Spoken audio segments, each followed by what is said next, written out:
유병헌 전 세무그룹 회장의 시신으로 추정되는 변사체가 발견됐다는 소식 들려왔지만 박근혜 대통령은 오늘 2기 내각 첫 번째 국무회의를 주재하면서 그 문제에 관해서는 아무 언급을 하지 않았습니다.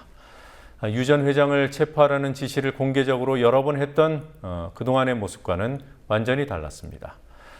유 전 회장 시신에 관한 의혹이 이어지며 검찰과 경찰의 무능이 다시 도마 위에 올랐지만 새누리당 김무성 대표는 정부는 무능하지 않았지만 경찰이 무능했다는 취지의 발언으로 비판을 자초했습니다.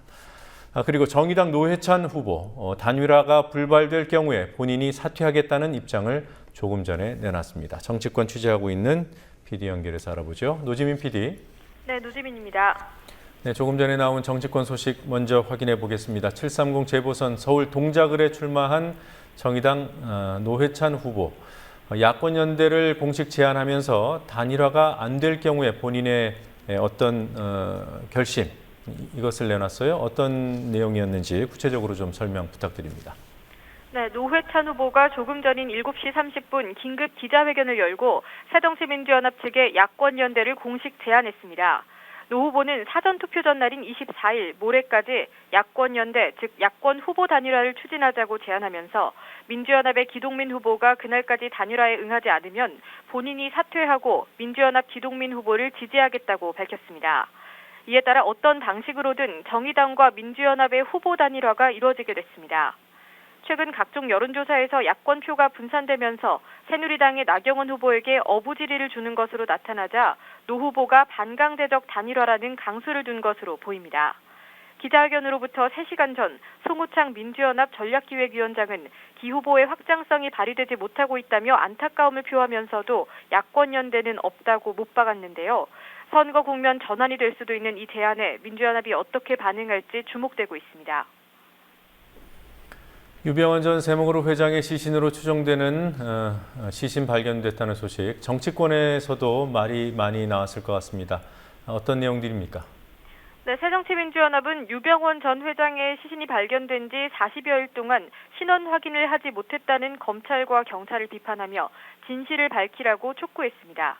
박범계 원내대변인입니다. 오늘 현재 유병헌 틀림없는 근거가 6월 12일 사체 발견 시에는 왜 조금도 의심의 근거가 되지 못했습니까? 변사체 수사 지휘를 한 검사는 정신줄을 어디다 놓고 다녔습니까? 유병헌과의 연관성을 의심하지 않았다면 중요한 범죄의 단서인 변사체 발견이 왜 사회부 기자들에게 통보되지 않았습니까? 더욱이 변사체가 발견된 위치는 유병헌이 머물렀던 송치제 별장에서 불과 2.5km 떨어진 곳이었습니다. 이러한 여러 합리적인 의문에 검경이 제대로 답하지 못한다면 발견된 변사체가 과연 유병헌이 정말 맞는 것인지, 처음부터 숨기려 한 것은 아닌지, 유병헌인 줄 알고서도 처음부터 숨기려 한 것은 아닌지 라는 재반문이 가능합니다.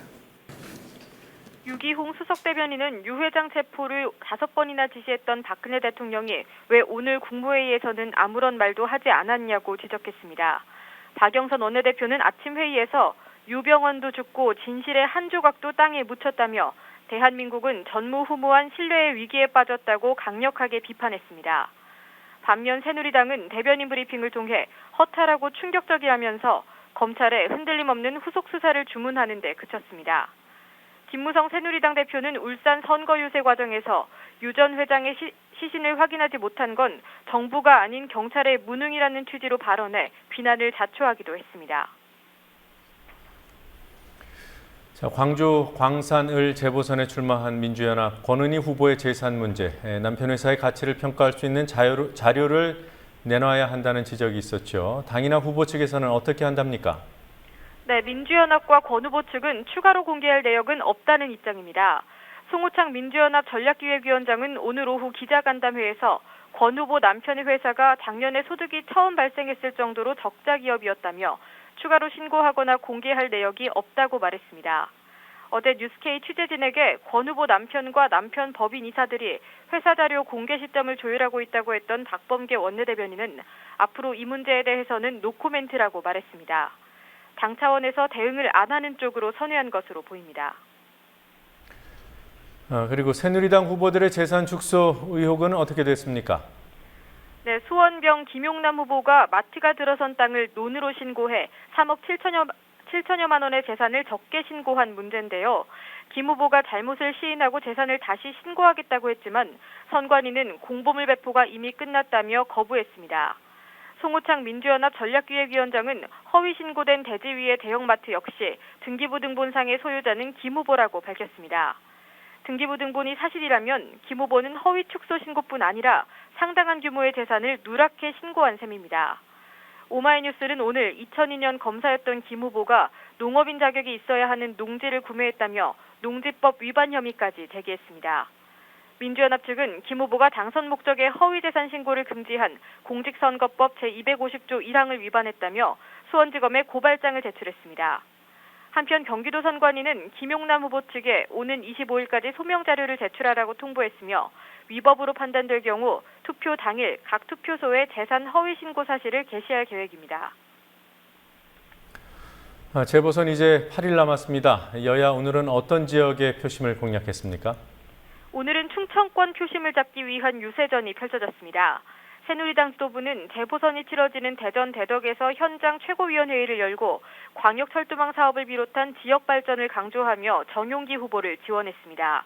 민주연합은 박지원 의원이 대덕에 출마한 박영순 후보와 함께 대덕구 읍내의 노인회관 등을 돌며 고령층 표심 잡기에 주력했습니다. 현재 판세는 새누리당이 충청권 세 곳에서 모두 유리합니다. 대전일보가 어제 보도한 여론조사를 보면 대전 대덕에서는 새누리당 정용기 후보가 11.8%포인트 차이로 민주연합 후보를 앞섰고 충남 서산 태안에선 새누리당 김재식 후보가 10.6%포인트 차이로 앞섰습니다. 충북 충주의 경우엔 지난 16일 중앙일보 여론조사 결과 새누리당 이종배 후보가 민주연합 한창희 후보를 20%포인트 이상 앞서는 것으로 나타났습니다. 경기도 김포에 출마한 새누리당 홍철호 후보를 둘러싸고 관권 선거 논란이 있더군요. 어떤 일들이 있었습니까? 네, 홍철호 후보가 선거 공보물에 박근혜 대통령의 김포 방문 사진을 삽입했는데요. 민주연합이 대통령의 선거 개입이라고 반발하고 있습니다. 한정혜 민주연합 대변인은 지난 11일 대통령이 김포에 방문하면서 선거운동 논란을 일으킨 데 이어 당시 사진이 홍철호 후보의 공보물에까지 실렸다며 청와대의 방문 목적이 무엇인지 입증됐다고 비판했습니다. 한 대변인은 또한 박 대통령과 청와대를 향해 선거에 영향을 주는 행위나 논란을 일으키지 않도록 자중하라고 강조했습니다. 오늘은 남경필 경기지사가 김포에 위치한 펜텍을 방문해 선거 중립을 위반했다는 논란을 불러왔습니다. 민주연합의 김두관 후보는 대단히 적절치 못한 처사라며 진적으로 펜텍을 도울 생각이 있다면 선거 논란으로 펜텍을 곤란하게 만들지 말라고 비판했습니다. 지금까지 국민TV 뉴스 노지민입니다.